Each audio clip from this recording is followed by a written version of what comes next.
Hey y'all, welcome to today's show. We'll just jump right in it here. I hope y'all are all enjoying this beautiful, warm May weather. Boy, we just jumped right into summer. Speaking of jumping into things, but picking up where we left off in radio replies, the questioner says, you have given those texts from Christ's predictions and intentions. What of the test given by Mark 16:17? These signs shall follow those who believe. They shall take up serpents, and if they shall drink any deadly thing, it shall not hurt them. Now, okay, y'all know I live in the Appalachian Mountains. We have what's called signs churches. Technically, they're pretty much illegal because so many people kept taking up serpents and getting bitten by them. And, well, some of them actually killed their spouses that way. There was a very famous case of one of the ministers of these, essentially a Pentecostal primitive Baptist denomination, real fringe Protestant, called signs churches. They are snake handlers, more well known, right? Well, he had his wife actually bitten by a poisonous snake and she died, and it was later proven that he intended that to happen. And they will drink poison, they'll do all kinds of stuff. They speak in tongues a lot. I'm very, very uncomfortable with speaking in tongues. I believe the gift of speaking in tongues was given to the apostles at Pentecost. It was given by the apostles to certain of their followers, especially certain Gentiles, when they laid their hands on them and confirmed them into the Catholic Church. The gift of speaking in tongues was the ability to understand and speak all languages, not to babble and speak gibberish. And that's what people do now. And they say they're speaking in tongues. There's no biblical evidence for that. There's no historical evidence for it. There's no church teaching on that. It's probably, in my opinion, psychological excitement. And for non-Catholics could even be a form of demonic possession. So, I'm really hesitant to buy into anybody that says they have the gift of tongues. Well, okay, speak to me in French, Spanish, German, Chinese, languages people understand that you've never studied before. Okay, that's going to be a gift of the Holy Spirit that I believe because it's useful. You could go preach the gospel to those people if they've never heard it before, right? You start babbling and writhing about on the floor, and I'm leaning far more toward demonic possession. But I'm not the Pope, and I'm not going to say one way or the other. I'm just going to say I'm really, really uncomfortable with it, and I don't like that it's infecting certain parts of the Catholic Church, the charismatic movement. I don't think it's of God, in all honesty. Well, the priest's answer, the passage you quote was never meant to indicate a permanent test of the true church. Christ predicted that certain signs would occur to justify the preaching of his followers. He did not say that they would occur continuously, nor that every individual follower would be endowed with such miraculous powers. The signs did occur in the case of some followers of Christ in the early church, and thus Christ's prophecy was fulfilled. St. Paul himself was bitten by a deadly viper and suffered no harm, to the astonishment of the people around him. Acts 28:3, well, that's from Acts 28:3, I guess. But the miracle was for the sake of the unbelievers who had no other external signs. But now that the church has been solidly established and propagated, such extraordinary signs are not necessary. You have plenty of external evidence now that the church exists throughout the world and stares you in the face. The person asks, let me have you bitten by a poisonous serpent, and if nothing happens to you, I will believe. They answer, you are asking me to do that which is sinful in order to prove God's religion is true. Satan said to Christ, throw thyself down, and Christ replied, it is written, thou shalt not tempt the Lord thy God. It is wrong to try to force God to do even things we believe he has promised, for Satan quoted a promise of God. Above all, it is wrong when you want God to do always what he has promised to do on some particular occasion only. The Jews cried, come down from the cross and we shall believe. You would have watched him die for your salvation and then refused to believe because he did so. You have sufficient evidence, and if you refuse to look at that, you would not believe even if one rose from the dead before your very eyes. I do not fear the truth. I do not fear sin. But your logic in promising to believe that I am a true successor for the apostles only if I indulge in sinful conduct is baffling. So we will move on now to Father Sparago's exhaustive explanation of the Catechism of the Catholic Church. And we're actually finishing up the first section today, and it's the Apostles' Creed. And we've gotten to the General Judgment, when Christ shall come to judge the living and the dead. This is another thing Protestants really get into, the end times prophecies. They don't understand it because they cut themselves off from the teaching and history of the church that wrote the book of Revelations, that wrote the Gospels, that the only entity on earth with the authority to explain them. Under the topic of the General Judgment, Father Sparago writes, immediately after the resurrection, the General Judgment will take place. For Christ has often said that after the resurrection, all mankind will be assembled before him to be judged. The return of Christ as judge was announced to the apostles by the angels on the occasion of our Lord's ascension into heaven, Acts 1:11. Christ himself spoke about the judgment in the following terms. 1. The form of a cross is to appear in the heavens to announce the coming of Christ, and the sight of it will fill the wicked with confusion. That's Matthew 24:30. 2. Christ will come in great power and majesty. Matthew 16:27 and Luke 21:27.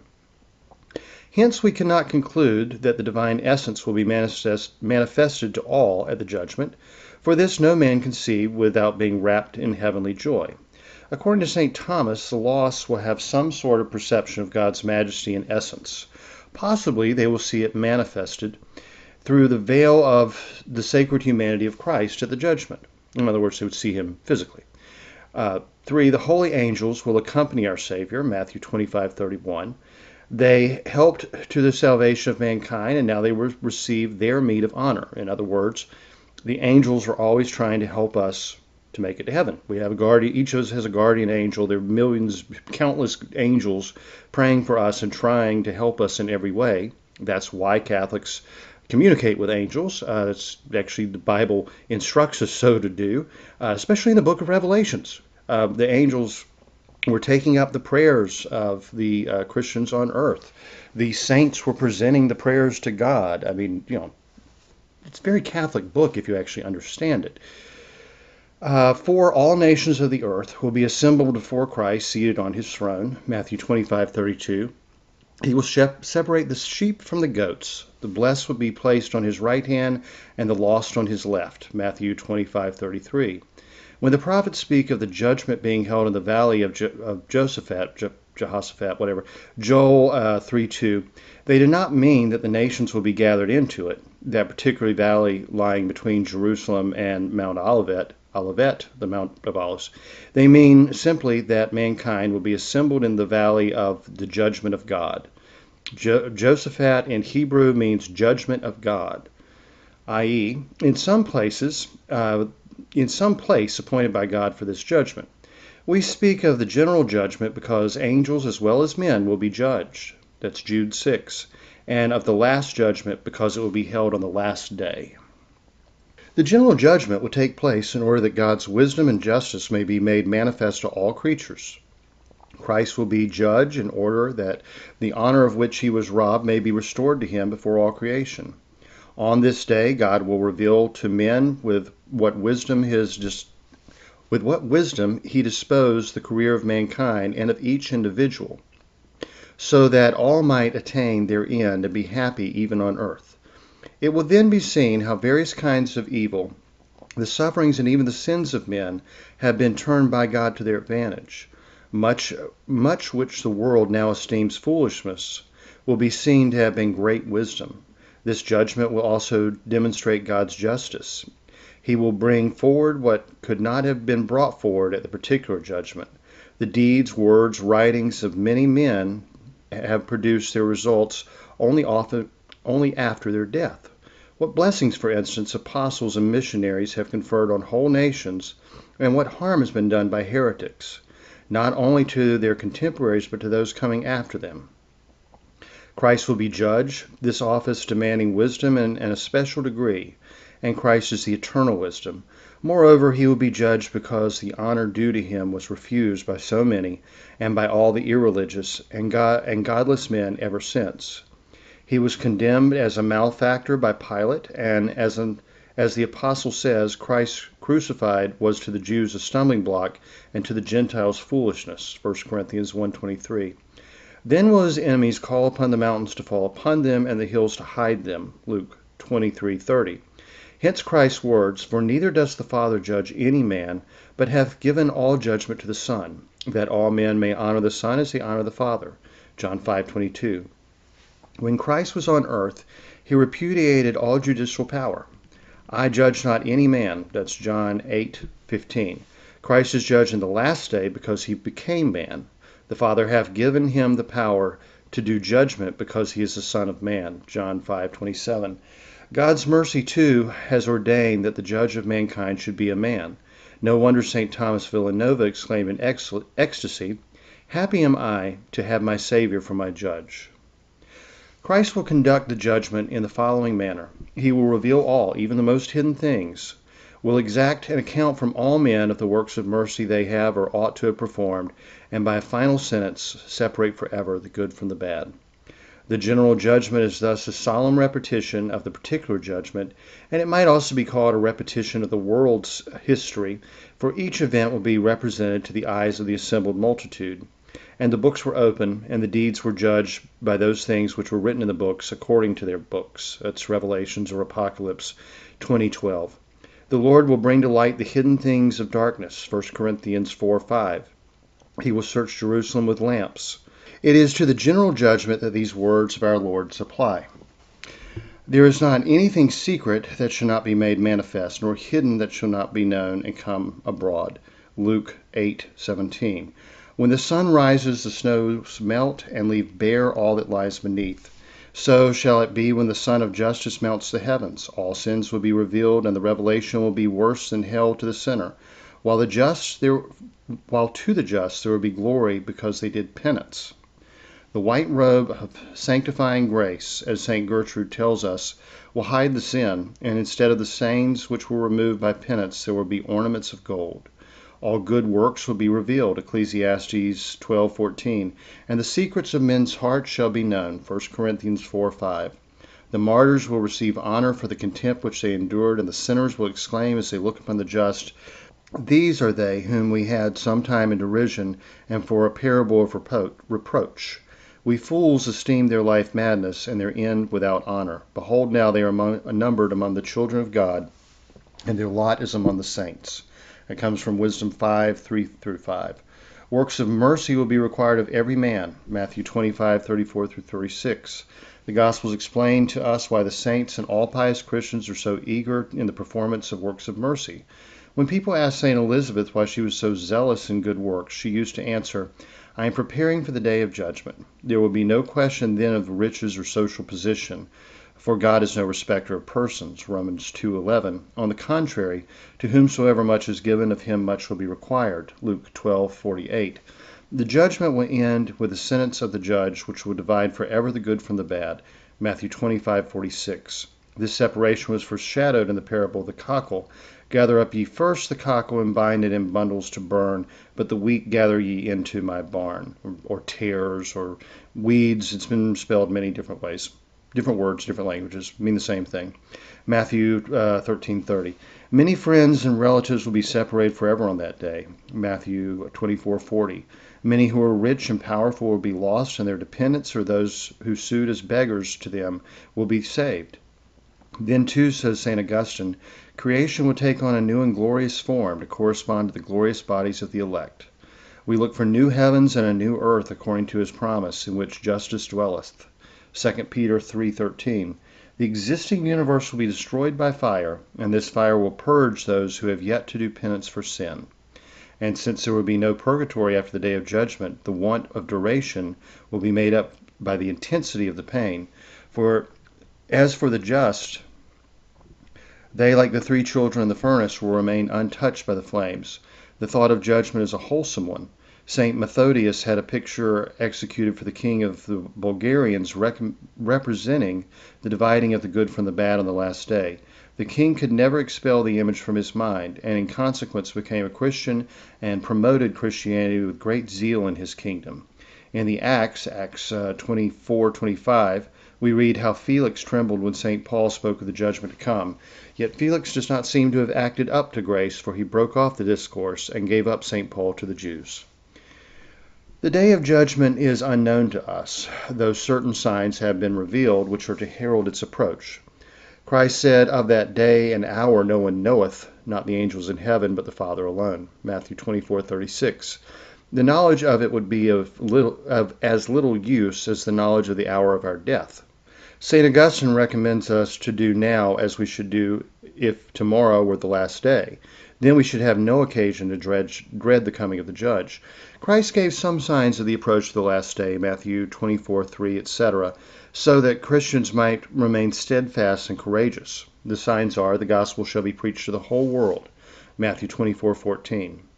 Some, at the time of his writing, 1890, some 2/3 of the world are still pagans.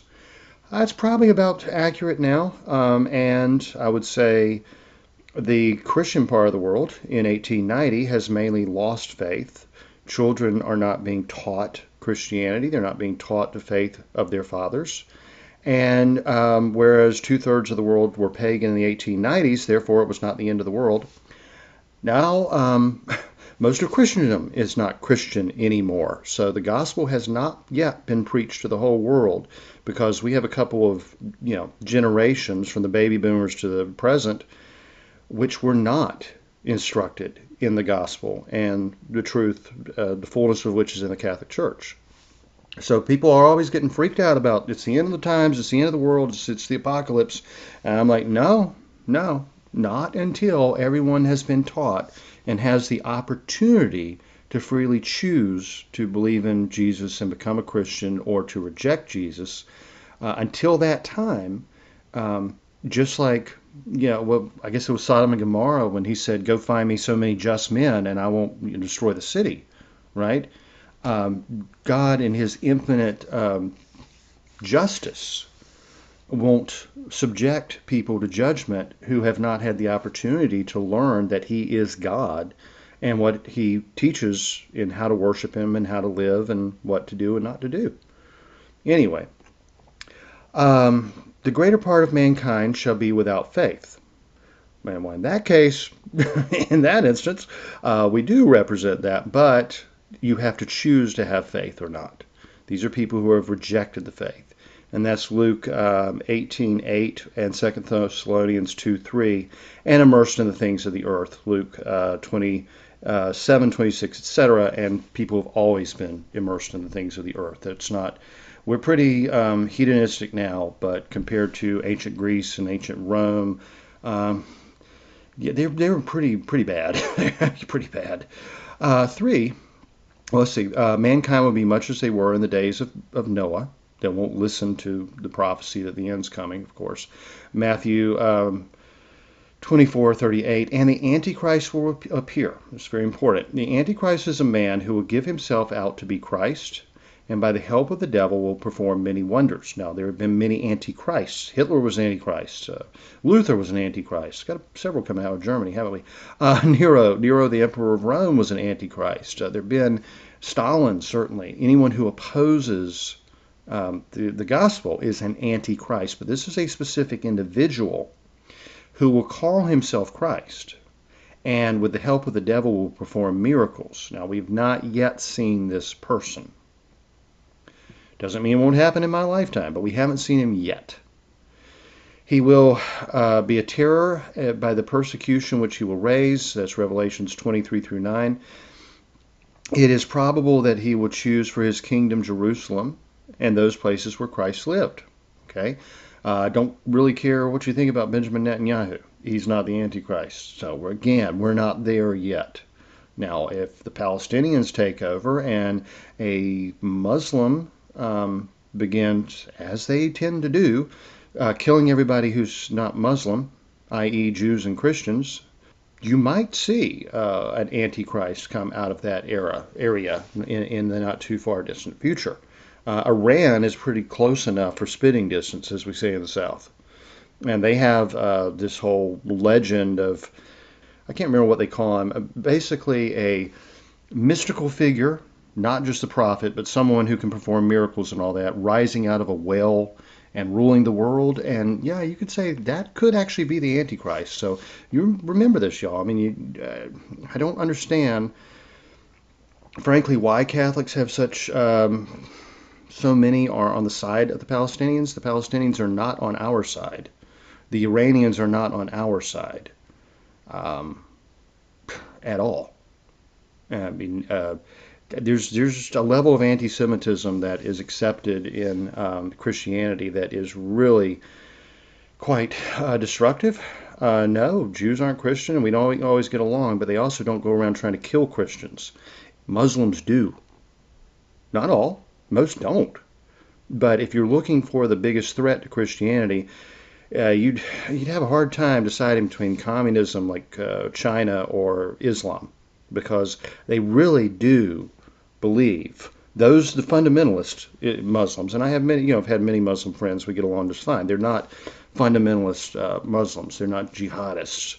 But those that believe that really do believe if they don't kill or convert by force every Christian, Jew, Buddhist, or secularist on earth, their Messiah, that appears to be very much like the Antichrist, won't come out of that well and bring about their paradise on earth. Okay? I'm sorry if you don't understand that. You may think the Jews are just horribly cruel to the Palestinians. If you actually look into the history of, there was never a Palestine. After Rome conquered Israel, they renamed it Palestina after the Philistines, the ancient enemy of the Jews. The Philistines did not live in modern-day Israel. They did not live in modern-day Gaza. Okay? They did not live in the West Bank.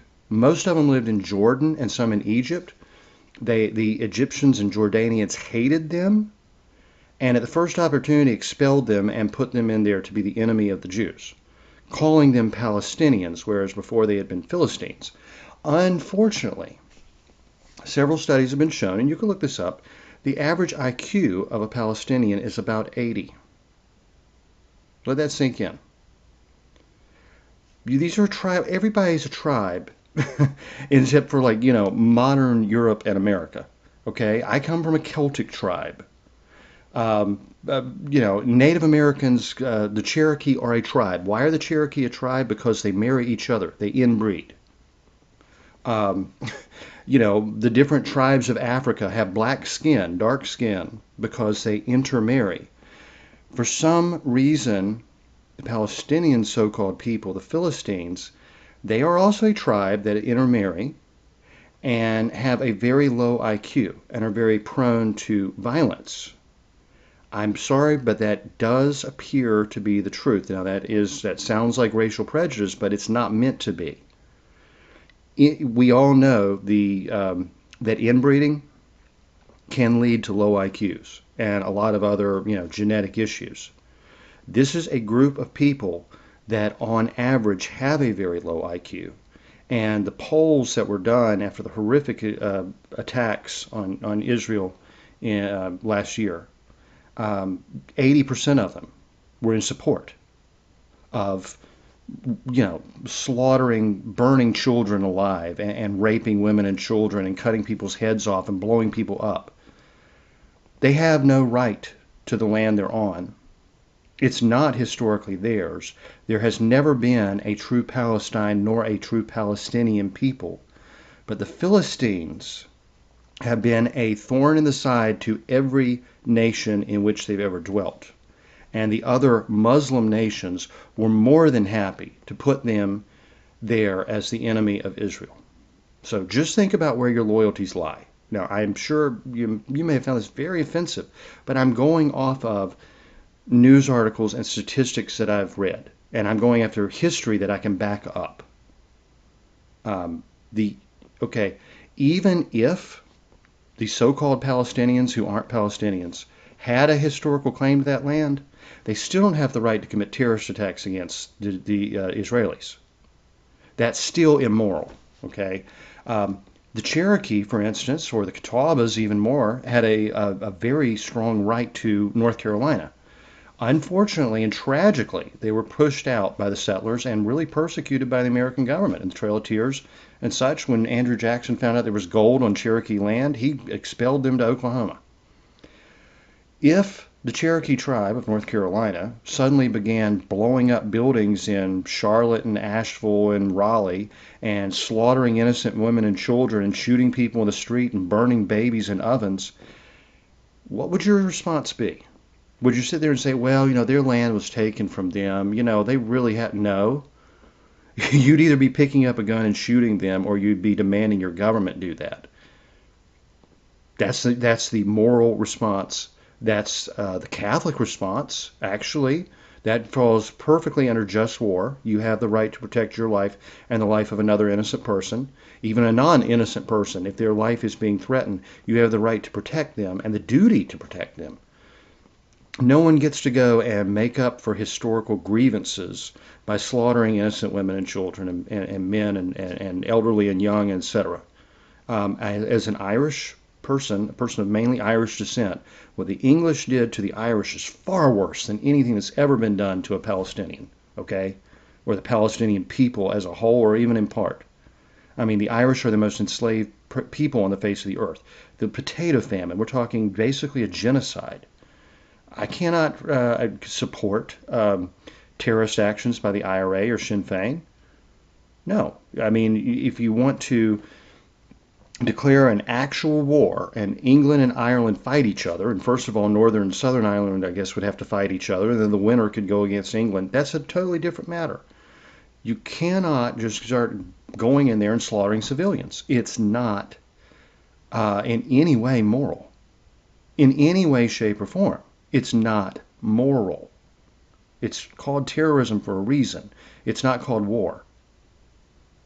A soldier puts on a uniform, picks up a gun, fights for his country under the laws of war. They're actually rules, believe it or not. They've been worked out over centuries, often violated, and that's why we have war crimes tribunals. Terrorism is terrorism, and it is purely evil. All right, so back to this. Point number 4, Enoch and Elias will return. And of course, in the old spelling, he says Henoch, Henoch instead of Enoch, which is how we know it now. That's why I say it gets a little confusing sometimes. But Enoch and Elias will return and preach penance. Again, we have not seen that happen. Behold, I will send you Elias the prophet before the coming of the great and dreadful day of the Lord, and he shall turn the hearts the great and the dreadful day. And he shall turn the hearts of the fathers to the children, and the hearts of the children to the fathers. That's Malachi 4:5. He says, i.e., he will bring round the Jews to the sentiments of their forefathers, particularly the patriarchs. Christ also foretold that Elias shall come to restore all things. Matthew 17:11.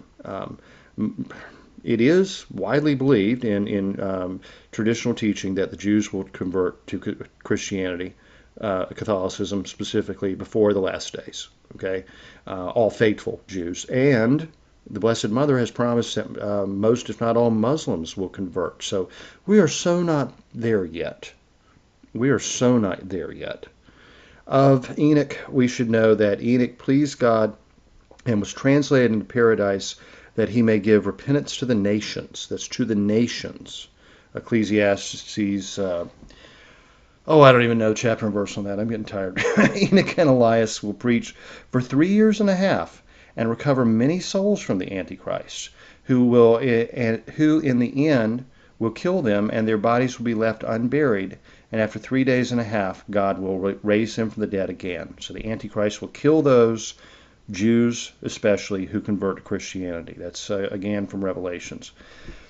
Point number 5, as I said, the Jews will be converted. The conversion of the Jews was foretold by Hosea, which he spells as O-C. The children of Israel shall sit many days without a king and without a prince and without sacrifice and without altar and without ephod, whatever, and without teraphim. And after this, the children of Egypt And after this, the children of Israel shall return and seek the Lord their God and David their king, and they shall fear the Lord and his goodness in the last days. Hosea 3:4-5. Blindness was to be the lot of Israel until the fullness of the Gentiles should come. In Romans 11:25. Elias is to restore the tribes of Jacob, Ecclesiastes, etc. So again, it, the Jews have not converted to Christianity yet, much less have the Muslims. So we are not anywhere near the end of the world as best as traditional Catholic teaching would tell us. And finally, dreadful signs will appear in the heavens, and great tribulations will come upon mankind. The sun shall be darkened, the moon shall not give her light, and the stars shall fall from heaven, and the powers of the heavens shall be moved. Matthew 24:29. War, pestilence, and famine shall come as at the time of the siege of Jerusalem. Matthew 24:7, etc. Men shall wither with fear and from the expectation of the things that will come upon the earth. Luke 21:25. Now, we're going to wrap it up there. That's a heavy chapter to swallow, and it is the end of that section. And just remember especially when Catholics say condemn the Jewish people as a race, as opposed to saying the Jewish religion is different from Christianity. Jews should convert to Christianity. Jews will eventually convert to Christianity. When, like Martin Luther said, if I had to baptize a Jew, I would tie a weight around his neck and throw him in the river. Okay? He hated Jews that much. Jesus will not come again until the Jews become Catholic. So not only do we really need to condemn the anti-Semitism that has to be absolutely condemned, okay? And we should all be praying for Jews to become Catholics. We should be making friends with Jewish people and encouraging them to become Catholic. And once a Jew converts to Christianity, his genetic makeup no longer matters. He's a Christian. The original Catholic Church was predominantly Jewish. Half of all Jews converted to Christianity in the first 200 years of the church. All the apostles were Jewish, as is Jesus. You cannot be a Catholic and be anti-Semitic at the same time without committing grave sin. There's a lot of really nasty stuff going around the internet. People condemning Jews as a race, as a genetic people, as being evil and inferior. And it's being spread very much so by Islam. Russia's really behind a lot of this stuff. I know that sounds conspiratorial, but they are trying to turn people against each other. So are the Chinese, just to cause trouble in America. They've been doing it ever since the Soviet Revolution, and they really never stopped. Ever since the Bolshevik Revolution, I should say, and they really never stopped. Catholics should have no part in that whatsoever. It doesn't mean Israel is our best friend and best ally. No, they're a different country, and we compete, and we spy on them, and they spy on us, and sometimes our national goals are absolutely at odds. We can't always be on their side, and we don't need to fight their wars for them, and we don't need to fund their wars. But when on a personal level, your ally is not a Muslim or a communist nation, an Islamic or communist nation.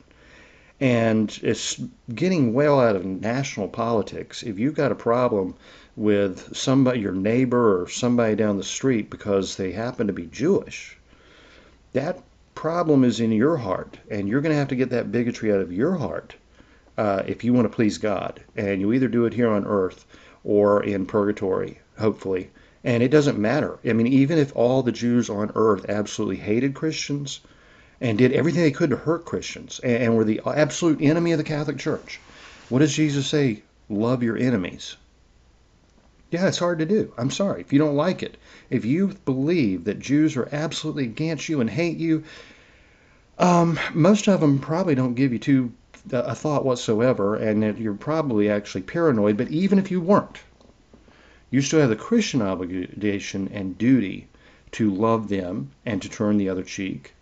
And, it's just during the Holocaust, during the Nazis trying to exterminate Jews, the head rabbi of Rome converted to Catholicism following the war because the Catholic Church did so much to save Jewish lives. Now, those were some pretty great popes we had back then, way before Vatican II. You should read the biography of that rabbi. His name escapes me right now. You should read the actual documents written by the Pope, not fall into propaganda, most of which was created by communists to try to blame the actions of Hitler and Stalin on the Catholic Church rather than take responsibility for themselves. I'm not saying, you get into the Rothschilds and all that crap. I'm not talking about that. Jesus says, love your neighbor as yourself. Jesus says, love your enemy. Jesus says, even if someone steals from you, you're supposed to forgive them. If someone hurts you, you're supposed to forgive them. You cannot justify in any way, shape, or form bigotry against any ethnic group in this entire world because God made each person in his own image. But now, as far as the end of the world, we're not there yet. We're probably not going to be there for a long time, probably many thousands of years. And but remember, memento mori. Remember your death. Live each day as if it was your last. And in the words of St. Padre Pio, pray, hope, and don't worry. And y'all, I'll talk to you next time.